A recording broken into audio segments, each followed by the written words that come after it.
Bismillah, alhamdulillah. Wassalatu wassalamu ala sayyidina Rasulillah Sayyidina Muhammadin ibni Abdillah wa ala alihi wa sahbihi wa man tabi'ahu wa walah wa la hawla wa la quwwata illa billah, amma ba'du. Alhamdulillah, puji syukur kehadirat Allah subhanahu wa ta'ala. Kita masih diperkenankan oleh Allah untuk sama-sama kita beriktikaf, melakukan sholat berjamaah, dan kita belajar menuntut ilmu, di mana mudah-mudahan apa yang kita pelajari dapat bermanfaat buat kita semua. Amin ya rabbal alamin. Yang sama-sama kita hormati segenap para pengurus Masjid Jami Baitur Rahmah, wabil khusus ketua kita Mukarram Ustaz Abdul Rahman, dan juga seluruh para jamaah. Alhamdulillah, kita melanjutkan pembahasan kitab kita, di mana Al-Imam Al-Ghazali radhiyallahu anhu berkata, wa in kanat niyatuka wa qasduka bainaka wa bainallah ta'ala min talabil ilmil hidayah duna mujarradir riwayati fa abshir. Kata Imam Ghazali, kalau jika sekiranya niat kita, tujuan kita, ya, antara engkau dan Allah adalah mencari hidayah, kata Imam Ghazali, kalau tujuanmu, niatmu antara engkau dengan Allah adalah mencari hidayah, bukan sekedar riwayah, maka bergembiralah. Ya. Jadi banyak di zaman dahulu orang-orang belajar ilmu hanya sekedar ngumpulin ilmu. Itulah yang diistilahkan oleh ulama pemulung ilmu. Tahu pemulung ilmu, hadirin? Kerjaannya mungut-mungutin ilmu. Bukan untuk diamalkan, bukan untuk dipakai. Yang namanya mulung buat apa ini? Buat dijual. Ya. Nemu ilmu sono pungut bawa, nemu ilmu sono pungut bawa, habis penuh diapain? Dijual. Dan ini tanda kerugian. Ya. Makanya ulama-ulama terdahulu seperti Al-Imam Hasan Al-Basri, ketika mereka itu belajar, tidaklah memerintahkan akan satu amalan kecuali beliau dulu yang ngerjain. Ya. Jadi kalau orang ulama-ulama dahulu begitu, kalau nyuruh apa-apaan, yang pertama ngerjain dia dulu. Sebelum dia nyuruh orang untuk sholat, dia udah sholat. Sebelum nyuruh orang untuk sedekah, dia udah sedekah. Sebelum nyuruh orang untuk tidak cinta dunia, dia lebih dulu nggak cinta dunia. Tuh. Ya. Namanya ilmunya kepake ya. Nah, tapi ada satu kasus di sini. Jadi dulu Imam Abu Hanifah, yang kita kenal dengan Imam Hanafi, punya murid, Pak. Muridnya namanya Al-Imam Abu Yusuf, orang cerdas, orang pintar. Cuman sayang nih, Al-Imam Abu Yusuf, ya, memang dari kecil hidup susah, hidup miskin, bahkan dilarang sama orang tuanya untuk ngaji. Kata orang tuanya, lu ngapain ngaji, mending nyari duit, ketahuan gitu. Itu kayak orang kita sekarang gitu, ngapain sih ngaji, taklim, nyantren, ngaji orang kaya juga gitu ya. Akhirnya apa? Akhirnya Abu Yusuf dikasih beasiswa sama Imam Hanafi. Orang mana-mana ngaji ngaplopin guru, ngasih hadiah guru, ini kebalik. Imam Hanafi yang ngasih hadiah ke murid, bahkan bulanannya yang ngasih gurunya. Ya. Sampai jadi ulama. Ketika jadi ulama, ini Abu Yusuf dekat dengan pemerintah. Ya. Bahkan menjadi qadi, menjadi hakim, menjadi ya mahkamah agungnya pemerintah. Sedangkan gurunya Imam Abu Hanifah menolak jabatan itu, tapi muridnya nerima. Sehingga Abu Yusuf yang tadinya dicintai masyarakat menjadi dibenci gara-gara dianggap antek-antek pemerintah. Ya. Jadi ulama yang dibenci zaman dulu udah ada belum? Udah ada. Gara-gara apa itu? Merapat ke pemerintah. Nah, jadi jangan heran ya, jangan heran kita kalau ngelihat ada ustadz, ada habaib, ada kiai yang dituduh, maaf ya, dituduh antek pemerintah gara-gara dekat dengan penguasa. Jangan heran. Bukan berarti salah, bukan. Niatnya apa? Itu dia masalahnya. Nah, ini dikatakan di sini sampai berkata Imam Ma'ruf Al-Karhi, salah seorang wali besar di zamannya. Qala, ia mengatakan lamma mata Abu Yusufa, ketika Al-Imam Abu Yusuf meninggal ya, lam yakun minan nas ahadun hadara janazatahu, kagak ada satu orang pun dari masyarakat yang menghadiri penyolatan jenazahnya. Coba bayangin ya, ulama besar satu pun orang gak ada yang mau nyolatin. Kenapa? Ya tadi kena fitnah. Kena fitnah. Dipikir pokoknya kata orang zaman dulu, pokoknya siapa aja yang masuk ke pemerintahan, pokoknya udah dah nggak beres dah kiai begitu. Padahal belum tentu juga hadirin. Ya. Kita kenal tuh Mbah Maimun Zubair ya, pemilik pondok pesantren ya Sarang ya. Itu meninggal di mana? Meninggal di Mekah, lagi haji, dikuburin. Ya kalau nggak salah di Ma'la kuburinnya.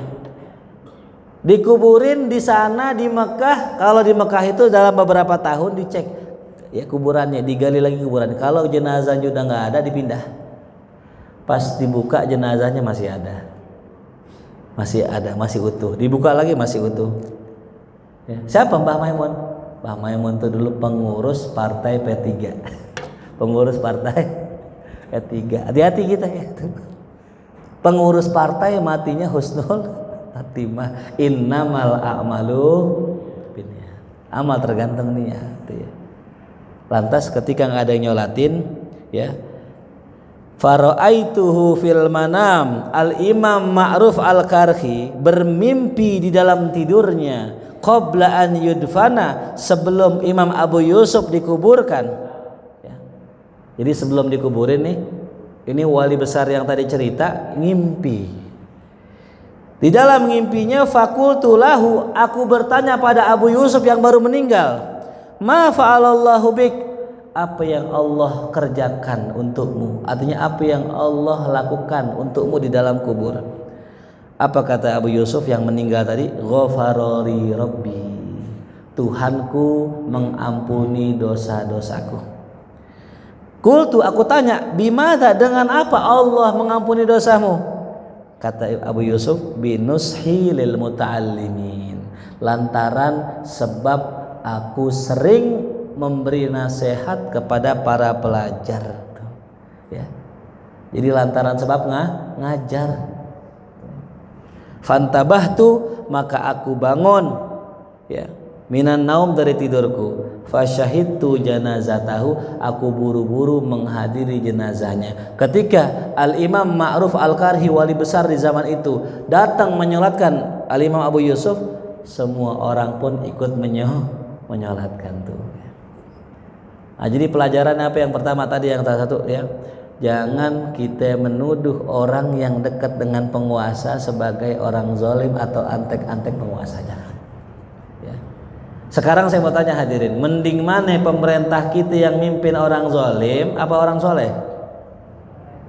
Mending mana yang di sekitaran pemimpin kita, para habaib ulama apa orang zalim? Para habaib, para orang soleh ya.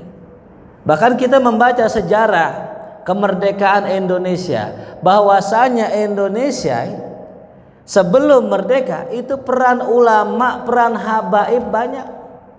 Ya. Kemarin kita di rumah, di kediaman saya di Pondok Pesantren Markazul Nubuwah, kita mengadakan kajian tentang sejarah yang berkaitan dengan kemerdekaan. Judulnya Dari Masjid Kuitang Sejarah Terbentang. Tentang apa itu? Tentang Al-Habib Ali bin Abdurrahman Al-Habsyi, kedekatannya beliau dengan Bung Karno. Ternyata subhanallah ya, Habib Ali Al-Habsyi ini ulama besar di zaman itu nggak memilih calon dari ulama, nggak. Kan bisa aja Habib Ali milih calon dari ulama, sah-sah saja. Tapi Habib Ali lebih memilih Bung Karno sebagai calon presiden.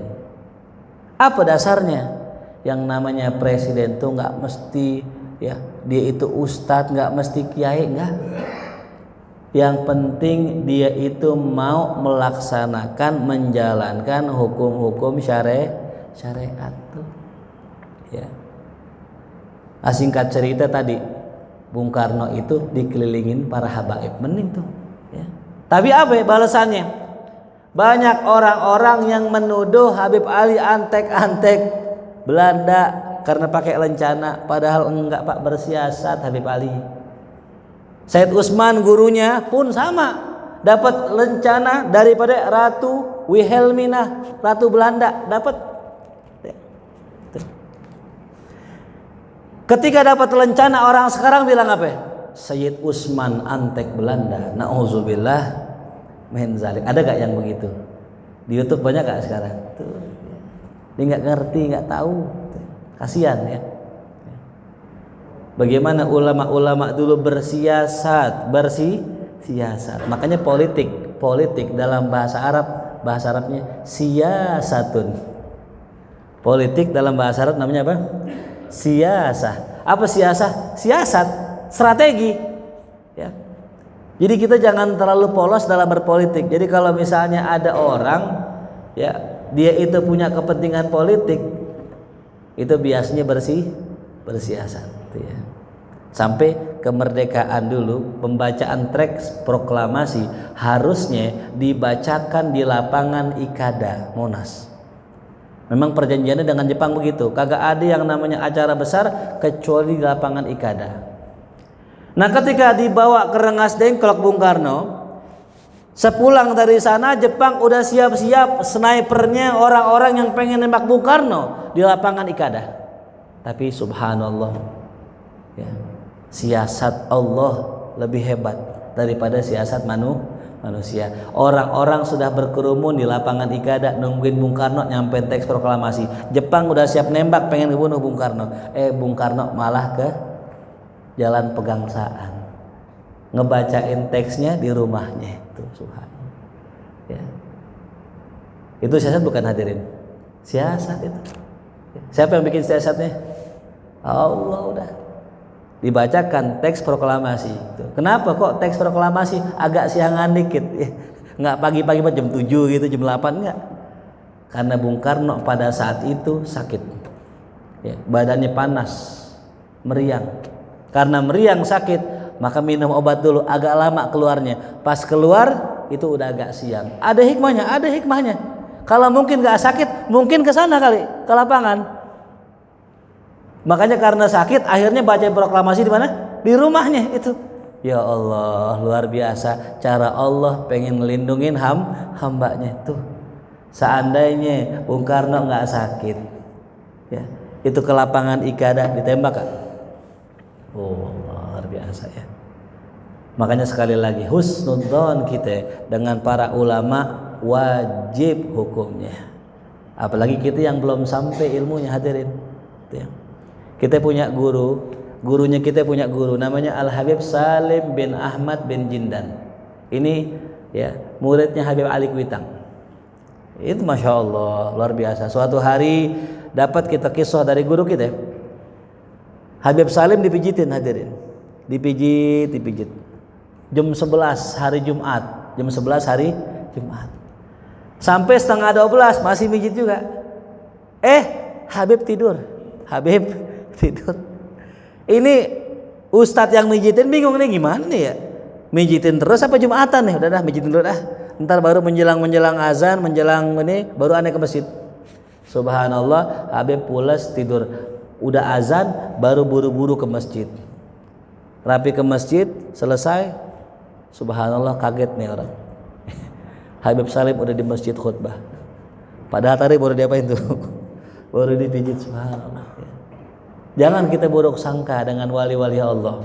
Kenapa? Kalau kita buruk sangka kepada wali Allah, maka sama juga kita buruk sangka kepada Allah Subhanahu wa ta'ala. Nah ini termasuk Al-Imam Abu Yusuf rahimahullah tuh. Nah, yang kedua pelajarannya apa?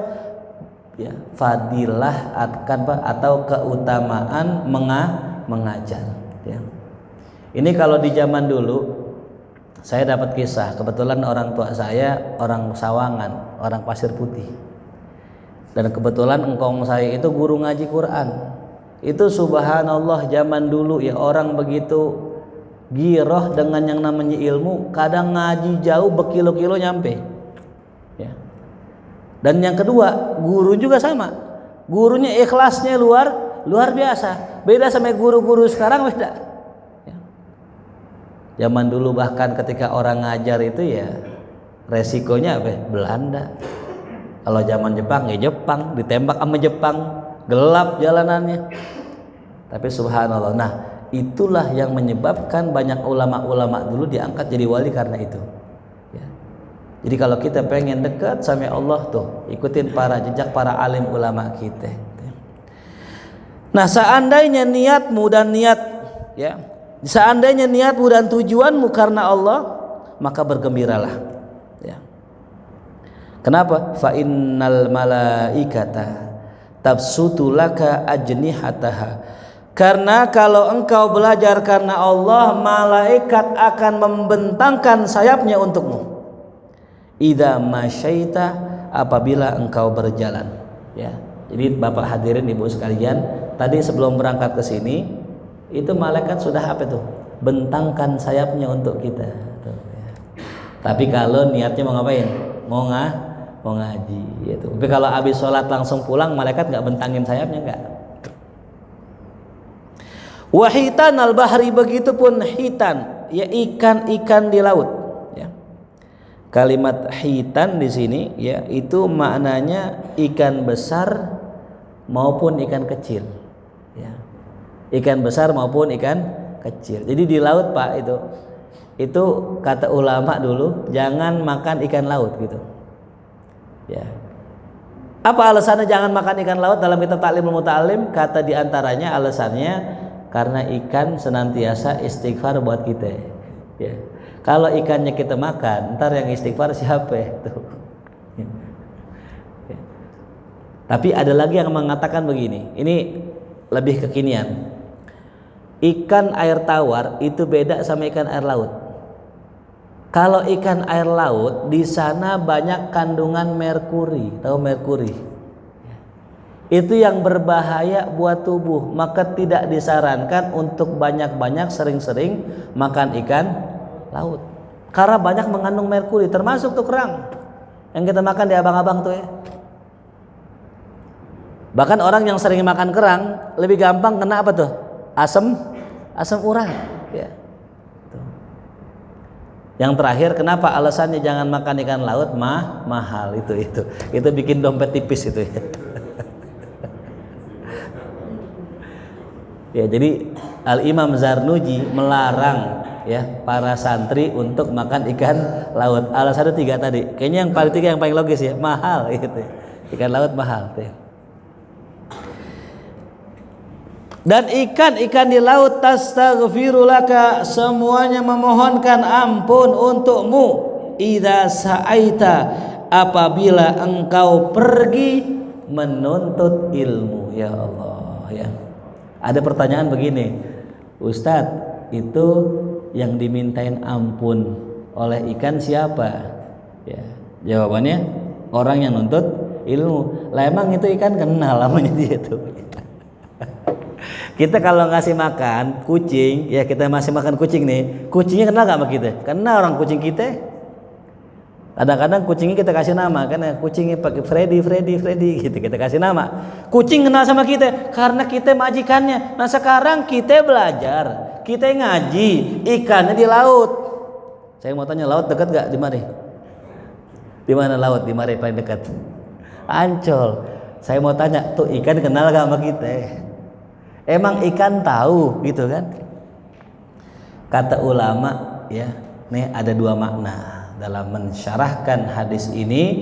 Yang pertama, kata ulama, bahasa Rasulullah ketika mengatakan ikan-ikan di laut mintain ampun buat yang belajar, itu bahasa mubalaghah saja. Artinya apa? Artinya ya Rasul pengen menggambarkan bahwa orang yang belajar akan diampuni dosanya sebanyak jumlah ikan di lautan.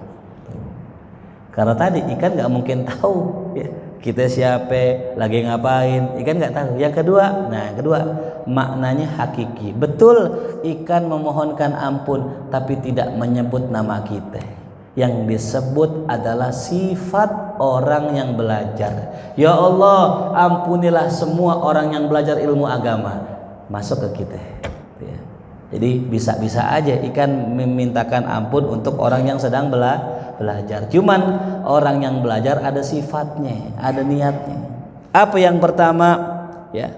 Orang yang belajar niatnya yang pertama ihya'uddin, untuk menegakkan agama ya, menghidupkan agama ya. Dulu hadirin, umat Islam ketika perang salib, ini kita bahas sejarah sedikit, itu nggak menang-menang hadirin ya. Berantem perang sampai orang pasukan salib kalah terus. Sampai kapan menangnya? Ketika kaum muslimin mengamalkan kitab Ihya Ulumiddin karangan Imam Ghazali nih. Mereka baca kitab Ihya, mereka amalkan isinya. Lewat bab ilmu mereka ngaji, lewat bab tentang sholat sunnah mereka sholat sunnah, lewat bab tahajud mereka tahajud, lewat bab puasa mereka puasa. Semua diamalkan oleh pasukan pada saat itu, semuanya. Sampai nggak ada satu pasukan pun yang nggak sholat tahajud ya. Jadi kalau seandainya nih perang zaman sekarang ya, syaratnya harus sholat tahajud nih, kira-kira menang apa kalah kita? Kalah. Bangunnya kadang siangan tuh. Ini ya, ihya, menghidupkan ya. Lalu yang kedua ya, niat orang belajar ilmu adalah menghilangkan kebodohan ya. Lain dah kalau sekarang, mungkin zaman sudah berubah, udah berganti. Dulu orang alim yang namanya kiai, ya jarang kiai ustadz yang kaya-kaya jarang ya. Tuh. Tapi zaman sekarang luar biasa ya. Maka banyak orang yang niatnya berubah ya. Nah, kenapa kok ikan mendoakan orang-orang alim, orang-orang yang belajar? Karena li'anna salahal alam manutun bil alim. Karena baiknya alam semesta bergantung baiknya orang alim ya. Jadi ini kampung apa namanya nih? Kampung Sasak. Ini kudu ada kiainya ya. Saya kalau di sini jatuhannya impor ini. Kenapa? Karena rumah saya nggak di sini, Pak. Dalam kitab tafsir Ibn Katsir disebutkan bahwa satu orang soleh keberadaan mereka itu bisa memakmurkan 40 rumah, ke depan, kanan, kiri, belakang. Dan bisa dengan sebab orang soleh ini tetangga-tetangga mendapatkan ampunan dari Allah. Kenapa? Karena orang soleh nggak lepas mendoakan kaum muslimin. Bahkan kalau kita sholat subuh tuh dianjurkan tuh berdoa dengan doanya wali-wali. Apa doanya? Allahumma gfirli ummati Muhammad, Allahumma arham ummata Muhammad, Allahumma astur ummata Muhammad. Ada yang membaca dengan Sayyidina. Ya Allah, ampunilah dosa umat-umat Sayyidina Muhammad. Ya Allah, sayangilah umat-umat Sayyidina Muhammad. Ya Allah, tutupin aib umat Sayyidina Muhammad. Nah, itu doa. Dengan sebab itu doa, tetangga-tetangganya diampunin sama Allah ya. Makanya tadi satu kampung kalau bisa ada orang alimnya, yang ngerti kitab, yang ngerti nahu, yang soleh, bukan hanya sekedar alim, yang soleh, yang rajin ibadah, insya Allah kampungnya jadi kampung yang barokah, amin. Kalau nggak bisa juga, nah datengin dah orang soleh. Kita bopong orang soleh untuk ke kampung kita. Ini sejarah di kampung saya, kampung Kalibata Pulo, itu kampung pesantren. Antum tahu Jakarta, yang namanya wilayah Jakarta itu jarang pesantren. Kalaupun ada pesantren jarang-jarang. Ini 1 RW 3 pesantren, 4 pesantren, Pak. 1 RW kampung saya 4 pesantren. Itu pesantrennya, belum masjidnya 3 ya. Belum majelis taklimnya, tiap gang ada taklim, tiap gang ada kiai, ada ustaz. Sampai kita bingung nih yang ngajar siapa ini? Ustaz semua kadang-kadang tuh. Apa sebab? Kenapa kampung menjadi barokah? Dulu di zaman-zaman dahulu ternyata para aulia, para solihin, habaib yang alim dan soleh sering datang ke kampung kita, sering main. Kenapa sebab? Diundang, Habib datang Bib ke rumah tuh, doain anak-anak Bib, diusap dadanya nih. Hadirin kalau kita punya anak, ya kita bawa ke orang soleh yang kita cari satu bekas minumnya, ya, bekas minumnya. Kalau zaman dulu ekstrim hadirin, mereka orang-orang tua kita zaman dulu bukan nyari bekas minum doang, nyari ludahnya orang alim. Nyari apa? Ludahnya. Tahu Rasulullah ketika lagi duduk pernah beludah sahabat berebut, pernah dengar Bu? Lagi duduk Rasulullah beludah, sahabat berebut ludahnya Rasulullah. Mereka bertabaruk dengan ludahnya Rasulullah. Itu kejadian begitu. Ya, jadi kalau zaman dulu tuh kalau kita ke rumah habaib, ke rumah orang-orang soleh tuh yang dicari ludahnya. Mangap lu tong, mangap. Ludahin. Kalau orang dulu husnuzonnya tinggi, kalau orang sekarang kan aneh-aneh aja ya. Ntar masuk YouTube dah. Masuk Instagram rame gak tuh? Ajaran sesat, bid'ah, khurafat, tahayul dan sebagainya. Ini bahaya. Maka sekarang kita tabaruk dengan apa? Nyari bekas minum orang soleh tuh. Ajak anak kita, Bu. Ya. Saya seusaha mungkin kalau saya ngaji ke tempat guru saya ajak anak saya. Ya. Kalau sekiranya ada air minum bekas guru, ambil minum, kasih anak kita. Cuman yang udah bekas, jangan yang masih diminum itu. Ini kadang-kadang masih diminum. Ustadz mau tabaruk dong, masih segelas tabaruk. Itu maruk namanya. Bukan tabaruk. Kalau masih segelas namanya bukan tabaruk. Kalau tabaruk tuh udah pengen habis, udah nggak diminum. Maka dulu kalau nggak salah saya pernah jelaskan ya, ciri kalau gelas udah nggak diminum nih hadirin, nih kalau gelas ya ini udah nggak diminum tutupnya begini itu. Berarti udah selesai. Kalau masih begini berarti apa? Masih diminum tuh ya. Kita lihat ntar nih gelas kira-kira begini apa begini gitu. Tapi kalau saya udah pulang mau begini mau gonok ya udah minum aja tuh ya. Ini hadirin tabaruk tuh. Datang ke rumah ustadz kiai nyari air yang kedua. Kalau bisa anak kita mintain Bib tolong doain, minta pegang dadanya ame Habib. Ame ulama, siapa aja, pokoknya yang kita kenal soleh, mau ustadz, kiai, kayak siapa aja, pegang dada belah kiri, Bu. Dalam salah satu kitab namanya Tahajul A'ras karangan Habib Ali bin Husain Al-Attas atau yang kita kenal dengan Habib Ali Bungur, beliau jelaskan, beliau masih kecil dibawa ame orang tuanya ke tempat wali-wali besar.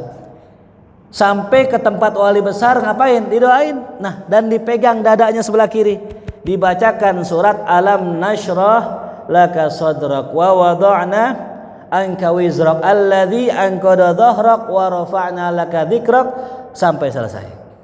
Apa fadilahnya?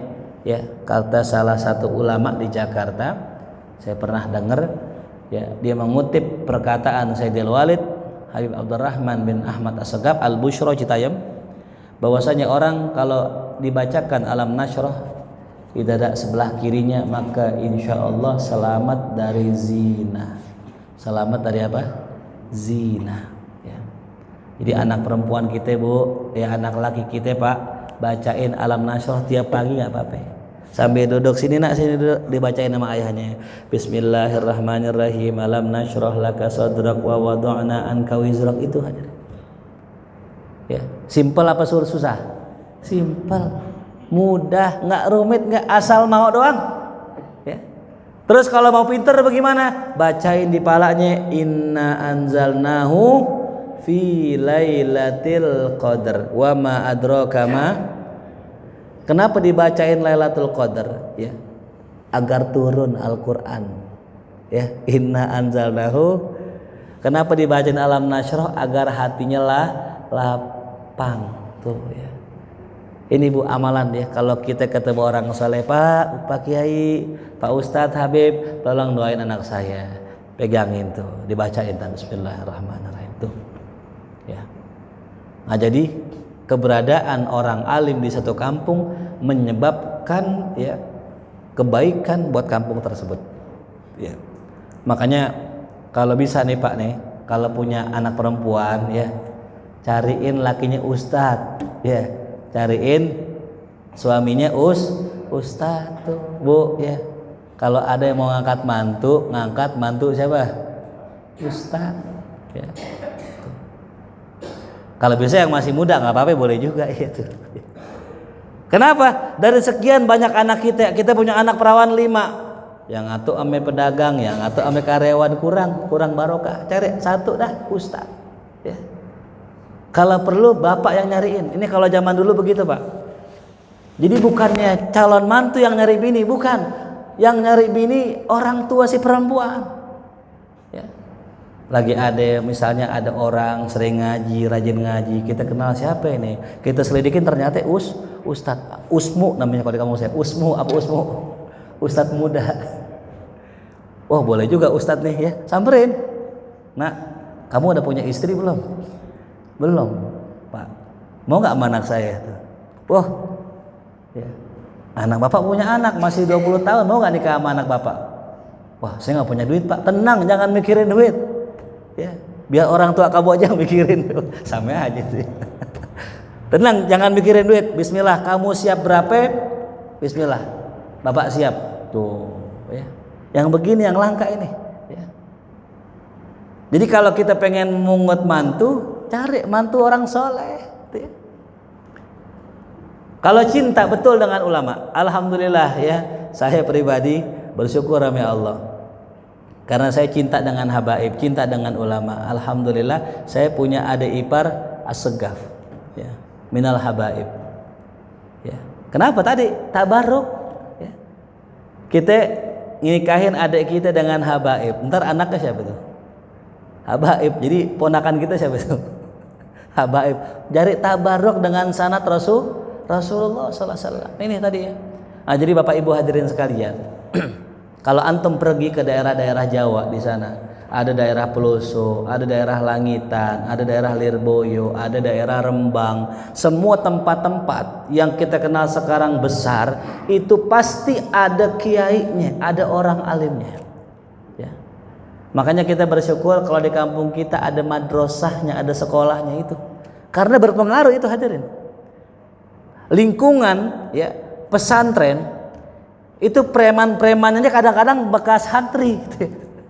Preman-premannya bekas santri hadirin. Ya. Itu pengaruh itu. Ya kayak tadi kisah di kampung saya. Kenapa tadi kampung saya 1 RW ada 4 pesantren? Ya, ada banyak majelis. Mungkin bisa dibilang 15 sampai 20 majelis. Itu baru yang kedata.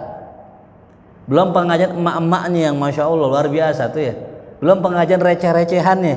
Masya Allah. Kenapa tadi itu? Karena banyaknya orang alim, karena pengaruhnya orang alim di satu kampung tuh. Tapi hadirin kadang-kadang unik juga ya. Kalau di satu kampung ada 2 orang alim, ada 3 orang alim, kadang-kadang ribut juga. Yang satu bilang begini, kata ustadz yang sono nggak boleh, kata ustadz yang sini boleh, yang bener yang mana nih? Nah sebenarnya nih kalau kita nggak bijak, ya, ini nggak jadi maslahat ini. Sekarang saya mau tanya, orang kalau poligami, misalnya ya, ini misalnya orang kalau poligami punya istri lebih dari 1, ribut apa enggak? Ribut, itu kata yang ribut. Engkong saya enggak, engkong saya punya bini 2, yang satu NU, yang satu Muhammadiyah, lebarannya beda, enggak ribut. Kenapa enggak ribut? Berarti bukan masalah 2, 3, 4-nya, tapi masalah kita menyikapinya. Makanya hadirin nih kalau ada pengajian model begini yang gurunya beda-beda, ya tolong mohon maaf jangan adu-adu guru, ya. Karena masing-masing guru punya ilmu, tuh. Apalagi yang satu guru, satu ilmu, jangan ganggu. Gitu. Contoh misalnya gini, ini minggu berapa nih? Ketiga. Besok minggu keempat gurunya beda. Nanya nih, Ustadz, saya mau nanya, emang kalau kita begini boleh Ustadz? Wah nggak boleh. Emang ente kata siapa? Kata ustadz yang minggu ketiga. Wah salah tuh dia ustadz tuh. Besok adu lagi. Ustadz saya mau nanya, kata ustadz minggu keempat katanya nggak boleh. Wah salah tuh dia. Salah tuh dia. Akhirnya apa tuh? Ribut. Jadi nggak masalah hadirin. Maka adab kata Imam Ghazali, kalau kita pengen nanya nih tentang perkataan ulama, jangan sebut nama ulamanya. Ustadz saya mau nanya Ustadz, ada orang, ya. Jangan bilang Ustadz kata guru yang ngajar di Baitur Rahmah begini, jangan. Itu namanya ngadu domba jangan diadu, dipiara biar gemuk. Entar lebaran haji jual. Ini piara domba terus setiap hari itu hadirin. Ya. Nah, jadi kembali lagi tadi, keberadaan seorang alim di satu kampung akan membawa keberkahan. Sebagai contoh, kuitang. Antum pernah dengar kuitang? Itu kuitang, nari namanya aja kuitang. Kira-kira bahasa Arab apa bahasa Cina? Bahasa apa? Cina. Kuitang. Ya. Itu kuitang itu asalnya orang Cina, pedagang kuitang. Subhanallah, kuitang itu banyak di situ ya orang-orang Arab, kalau bisa dibilang komunitas orang-orang Hadramaut ya. Termasuk di situ ada Habib Ali bin Abdurrahman Al-Habsyi. Jadi ini kampung kuitang, kampung yang namanya nama Cina, kedapetan di situ ada ulama. Namanya Habib Ali bin Abdurrahman Al-Habsyi. Subhanallah, apa itu? Para orang-orang besar di zaman itu tidaklah mereka pengen ngerjain sesuatu kecuali nanya Habib Ali. Dulu sejarahnya Pak, ketika Jepang menduduki Indonesia setelah Belanda pulang, itu Jepang pengen mengganti teks khotbah yang tadinya kayak bahasa Arab, pengen diganti pakai bahasa Jepang. Nggak tahu sampai sini apa enggak, saya nggak tahu ya. Mungkin Jepang belum sampai mari kali ya. Itu di Jakarta Pak. Sampai warga Betawi, ulama-ulama Betawi merasa gelisah. Kenapa? Lah apa-apaan orang Jepang. Lah kita biasa khotbah pakai bahasa Arab, ini suruh pakai bahasa apa? Jepang. Boro-boro ngerti kita. Gak bakal paham. Tapi Jepang memang lebih keras hadirin. Belanda itu masih hormat sama Habib Ali. Jadi kalau istilah patroli, pas lewat kuitang, dilewatin rumahnya Habib Ali. Kenapa? Karena Habib Ali mendapatkan ya lencana dari Belanda. Sebagai guru agama, ingat ya, bukan sebagai antek Belanda, sebagai guru agama. Nah, singkat cerita, orang Betawi ulamanya pada ngelapor ke Habib Ali. Habib, ini gimana ya, Belanda nyuruh kita pakai apa? Pakai bahasa Jepang buat khutbah. Ya. Akhirnya Habib Ali subhanallah ya bernegosiasilah dengan Jepang. Apa isi negosiasinya? Kalau mau khutbah tidak dengan bahasa Arab, tapi dengan bahasa Indonesia. Tuh, pertama kali khutbah dengan berbahasa Indonesia sehingga bisa kita paham. Siapa yang melaporin? Habib Ali bin Abdurrahman Al-Habsyi kuitang. Tuh, kuitang. Nah, yang unik hadirin tadi itu keberkahannya. Jadi orang-orang kuitang itu mau ngaji ame ulama yang mana aja gampang. Karena semua ulama pergi ke kuitang. Kita kenal siapa? Kiai Haji Abdullah Syafi'i, kenal? Itu ngajinya di kuitang sama Habib Ali. Siapa lagi ulama-ulama besar? Pasti ngajinya ke kuitang, termasuk Al-Busyra. Habib Abdurrahman bin Ahmad Segaf ngajinya di kuitang. Jadi berkahnya orang kuitang, gara-gara ada Habib Ali, aneh sering lihat Bung Karno, aneh pernah ngelihat Kiai Haji Hasyim Asy'ari pendiri NU. Aneh pernah lihat Buya Hamka. Buya Hamka pernah khutbah di kuitang. Dan ulama-ulama lain. Pokoknya nggak ada ulama besar kecuali mampir ke kuitang jadi khotib untuk berkhutbah. Tuh, ya. Apa ulama-ulama luar negeri. Habib Abdul Qadir bin Ahmad Segaf wali kutub di zaman itu datang ke kuitang. Sayyid Muhammad Al-Maliki Al-Hasani datang ke kuitang. Jadi orang kuitang menungguin doang begini. Oh, Habib cium tangan, kagak ngamplopin hadirin. Kita kalau ngundang orang dari luar nih, ya, kena transport gak hadirin? Ini nggak kena, orang kuitang cuman kebagian berkahnya doang. Datang habaib, minta doain, cium tangan, pulang tuh orang kuitang. Ya. Nah, jadi tadi kalau kita di kampung kita ada ulama dukung support itu. Ya. Ada pesantren dekat sini. Di kampung Sasak ada pesantren, enggak? Hah? Belum ada. Insya Allah nanti ada, insya Allah. Amin ya rabbal Coba bayangin di kampung Sasak ada pesantren, ya.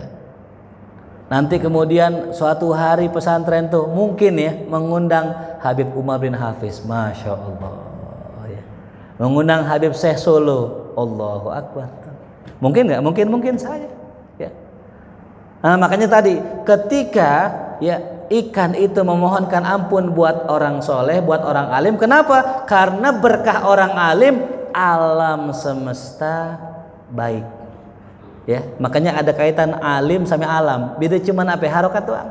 Alim pakai fathah, pakai kasroh, alam pakai fathah, ya. Ini kita lihat sekarang Jakarta ini luar biasa ya.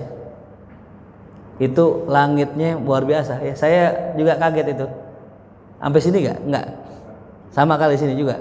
Gelap juga. Enggak ya, aman di sini ya. Kenapa kok alam seperti itu? Kembali lagi ke alimnya lagi, ya. Jadi orang alim itu mereka bukan hanya mengatur jamaah, mengatur taklim, mengatur masyarakat, bukan, tapi yang diatur juga alam. Makanya ketika perang baginda Rasulullah SAW, Rasul larang, 1, jangan bunuh perempuan, 2, jangan bunuh anak kecil, 3, jangan tebang pohonan. Rasul larang itu, nggak boleh tebang pohonan. Meskipun di kampung musuh kita nggak boleh nebang pohonan. Lagi perang hadir, apalagi nggak perang. Ya. Sekarang kita gampang nggak nebang pohonan sekarang. Oh gampang banget nebang pohonan. Ya. Guru kita ngajarin dulu, ente kalau mau nyabut pohon, 1 pohon 1 daun nyabut daun, 1 daun baca sholawat, hadirin. Baca apa tuh? Sholawat. Karena daun bertasbih itu lagi tasbih ente cabut itu. Lagi tasbih kita betul kita cabut. Bahkan mohon maaf hadirin, ngangkat batu yang ada di masjid hadirin. Baca sholawat hadirin. Angkat batu ini hadirin. Dalam hadis riwayat Imam Abi Daud disebutkan bahwa batu-batu yang kita pindahkan dari masjid, kita keluarkan, kita buang keluar, itu batu berdoa semoga dikembalikan ke masjid lagi. Batu nggak redok dikeluarin dari masjid, hadirin. Antum kalau nyapu nih buang sampah, itu sampah nggak redok antum keluarin sebenarnya. Kenapa? Karena sampah tersebut, batu tersebut berada di tempat kebaikan. Kalau dibuang keluar di mana dia? Diinjak-injak ke sampah. Di sini nggak apa-apa ada diinjak. Yang penting yang injak orang sholat, hadirin tuh. Maka sebegitu luar biasa orang alim tuh, mau buang air, kadang kita mau buang air, buang aja. Enggak, baca bismillah tuh. Karena kita kadang ngebuang, kita nggak tahu jin lagi nongkrong di situ lagi ngerokok, mungkin jin ya kan gitu. Kita sedang buru tuh. Siram nih, sialan manusia. Tuh baca bismillah, kenapa? Kalau aneh baca bismillah, maka yang tanggung jawab siapa? Allah. Jadi orang-orang alim itu urusannya bukan hanya sekedar masyarakat pengajian, bukan, tapi alam semesta itu diatur sama mereka. Karena inni ja'ilun fil ardi khalifah. Makanya kembali lagi hadirin, ini ulama tugasnya bukan hanya ngajar hadirin, tapi mengatur alam. Ya. Sampai-sampai ulama yang sudah punya makom tertentu Allah angkat jadi wali, mereka dipercayakan oleh Allah untuk mengatur wilayah-wilayahnya. Namanya wilayah yang ngatur namanya wali. Wilayah bahasa apa Ustaz? Bahasa Arab. Wilayah bahasa apa? Arab. Yang ngatur siapa? Wali. Nah, kira-kira orang Sasak Limo walinya siapa nih? Kita nggak tahu ya. Nah, ciri-ciri wali. Ini ciri-ciri wali saya kasih tahu ya. Mungkin antum bisa lihat nih muka-mukanya nih. Ya, alladzi idza ru'u dzikirallah. Orang yang kalau kita lihat dia, kita ingat Allah, itu ciri-ciri wali.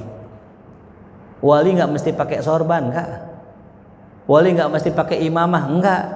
Suatu hari ada seorang habaib, kalau nggak salah Habib Salim Jindan, berangkat ke Tarim Hadramaut. Sampai di Tarim Hadramaut, di sana dilihat nih ada orang pakai imamah, dia pengen nyari wali. Nah, ini wali nih, pakai imamah, pakai jubah, pakai sorban, wali. Turun lagi megang tasbih, ini wali nih. Yang terakhir kagak pakai imamah, nggak pakai jubah, nggak megang tasbih, biasa aja pakai sarung. Ini mah bukan wali. Dia dalam hatinya, di dalam hatinya. Tiba-tiba didatengin nama tuh orang. Cuk. Ente bilang apa? Aneh bukan wali, aneh wali. Insyaallah tuh. Ternyata yang kagak pakai imamah, nggak pakai sorban, nggak pakai jubah, ternyata juga wali. Tuh, cari di sini siapa kira-kira? Cirinya tadi satu yang pertama apa?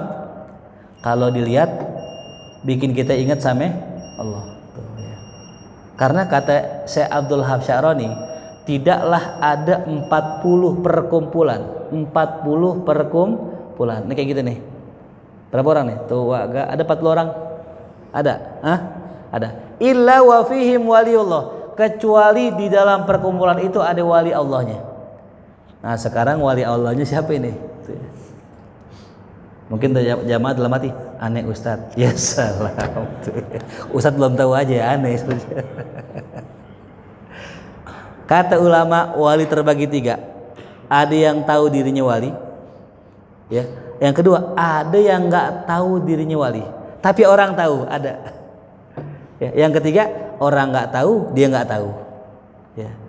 Nah, yang jelas ciri-cirinya tadi itu. Nah, jadi para hadirin, Allah mengamanahkan satu wilayah dengan satu wali. Satu wilayah, satu wali. Makin besar wilayahnya, makin tinggi makomnya. Jadi wali yang ngurusin kampung Sasak beda dengan yang ngurusin kota Depok. Ada wali Depok. Bukan ini ya, bukan Kaisang, bukan ya. Itu wali kota itu beda lagi ya. Sampai lebih tingginya lagi, nanti itu wali mengurus masyrik wal maghrib, daerah timur seluruhnya diurus sama dia, daerah barat diurus, namanya wali autat. Namanya wali apa? Autat. Jadi yang ngurusin bagian timur, yang ngurusin bagian barat siapa? Nah terakhir salah seorang ulama mengatakan bahwa Imam Syafi'i termasuk wali autat. Imam Syafi'i termasuk wali yang diamanahkan Allah untuk mengurus wilayah bagian timur. Itu Imam Syafi'i. Jadi kita nggak heran Imam Syafi'i begitu luar biasa karena beliau merupakan siapa? Wali-wali Allah. Nah ini ya. Jadi keberadaan orang alim di satu kampung itu membawa keberkahan buat kampung tersebut. Maka jangan dimusuhin hadirin. Ya, kadang mohon maaf ya, sejarah membuktikan di mana ada orang alim pasti ada yang benci, pasti ada. Di mana ada kiai pasti ada yang nggak senang. Kalau bisa jangan sampai itu kita hadirin yang nggak senang. Kalau bisa kita yang support orang-orang alim, meskipun orang alim tersebut nggak dekat dengan kita. Ya. Dengan cara apa kita supportnya? Minimal banget kita nggak komentar dah. Ya. Nah ini karena keberadaan orang alim di satu kampung, orang soleh satu kampung membawa keberkahan buat kampung tersebut. Mudah-mudahan ya inilah majelis kita yang kita sekarang ngaji di sini, ini adalah bekas daripada asarnya orang soleh dulu. Ya, bahkan saya pernah dengar kalau nggak salah kesini pernah kedatangan Ki Abdullah Syafi'i. Ya. Nah itu, ya. Ki Abdullah Syafi'i siapa? Muridnya Habib Ali Kuitang. Apa kaitannya? Ya kaitannya ya sekarang saya pribadi hari ini ya diamanahkan mengajar di Kuitang. Ki Abdullah Syafi'i ngajinya di Kuitang. Nyambung nggak tuh? Nyambung, ketemu sama-sama orang Betawi. Ya, sama-sama di Kuitang tuh. Ya, ini pelajaran besar buat kita para hadirin. Jadi ya luruskan niat kita dalam menuntut ilmu. Biar apa yang kita pelajari akan menjadi keberkahan buat kita semua. Wallahu a'lam bishawab. Mungkin ada satu pertanyaan dari para jamaah sebelum kita tutup. Bismillahirrahmanirrahim.